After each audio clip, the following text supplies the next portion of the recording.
À medida que o período seco se intensifica, o bioma da Caatinga, característico do Nordeste brasileiro, revela sua impressionante capacidade de adaptação. Assim, ela, com sua vegetação aparentemente árida, se transforma em um cenário de sobrevivência. Então veja, o nosso bioma, o próprio conceito, ele traz um marcador de macroclima e fitofisionomia, né, no conceito desse bioma.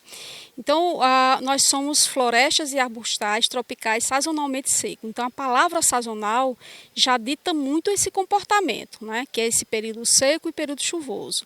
Então, ao longo do tempo e do espaço, a nossa própria composição de biodiversidade vai respondendo a esse vetor sazonal. Então, são comportamentos e respostas que ficam se alternando exatamente para se condicionar, se adaptar, né, ao longo desse tempo e desse espaço. Então, a vegetação, inclusive, a nossa fitofisionomia, ela vai se adequando. E uma das estratégias muito bem características, né, desse fator de adaptação no período seco é a caducifolia, que nós chamamos, né, tradicionalmente, de uma forma mais popular, que todos possam nos entender, são essas perdas, né, da base foliar. Exatamente como uma adaptação ecofisiológica para economizar a água, né? Porque a gente já tem um período que as entradas vão ser reduzidas do vetor hídrico e a vegetação vai respondendo. Então são comportamentos e respostas que ficam bem evidentes, né, ao longo desse período sazonal, que é o período seco. Veja que o nosso bioma ele tem o marcador sazonal, que é um curto período de chuva e um longo período seco. E a nossa biodiversidade sabiamente foi se adaptando ao longo do tempo para suportar exatamente esse período seco. E a biodiversidade ela é maravilhosa. A região semiárida tem os seus períodos climáticos, o período chuvoso e o período da seca. No mês de agosto é onde entra aí este segundo período, aí de longo tempo, que é a de estiagem, não há chuvas e o sol é o que predomina.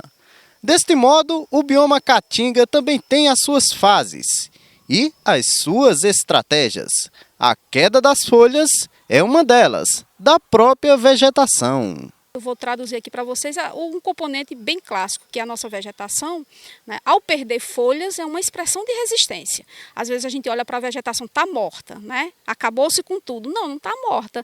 Ela está dormente, esperando um período favorável para poder expressar novamente a base foliar, mas nós temos resistência. Resistência e resiliência são marcas do nosso bioma Caatinga e que a pesquisa está traduzindo isso como um vetor de potencialidade para o desenvolvimento regional. Exatamente para, na ecofisiologia, baixar essas necessidades pela questão hídrica. Veja que, sabiamente, a vegetação ela foi se adaptando e aprendendo que, por não ter muita disponibilidade nesse período, ela foi ter que baixar esse processo ecofisiológico para poder reduzir e permanecer viva, né? A impressão que a gente tem ao olhar, né, a nossa fitofisionomia no período seco é que tudo está morto. Não, está vivo, está dormente, esperando sabiamente um período mais favorável para que ela possa cumprir processos ecofisiológicos mais ampliados. Mas são vetores de adaptação. Porém, nos últimos anos, a situação da falta de água na Caatinga tem se agravado. E a especialista aponta várias razões para essa mudança.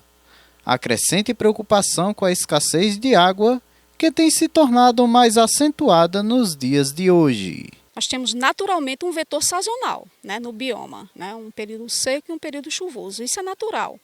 Só que a questão humana é que nós estamos intensificando os processos de formação de ilhas de calor, tá? Considerando o bioma Caatinga e semiárido brasileiro.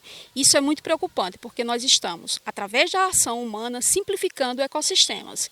E ao simplificar esses ecossistemas, nós estamos reduzindo papéis funcionais importantes, inclusive de alimentação e retroalimentação, inclusive da questão hídrica. Então, como traduzir isso? Nós estamos ampliando ilhas de calor, fragilizando os ecossistemas e ampliando degradação ambiental, provocando perdas de qualidade ambiental. Então, em zonas que já são naturalmente secas, nós estamos ampliando os vetores de zona seca e isso nos preocupa, porque Traduzindo isso, nós estamos avançando com o processo de desertificação.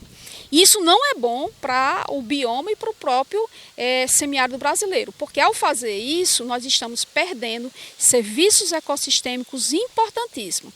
Então, quando a gente faz desmatamento, eu não estou tirando apenas árvores. Eu estou tirando árvores, eu estou tirando animais associados, eu estou tirando serviços ecossistêmicos, inclusive de reposição hídrica. Então, isso mexe com todo o sistema climático e nos traz questões negativas, inclusive da questão econômica.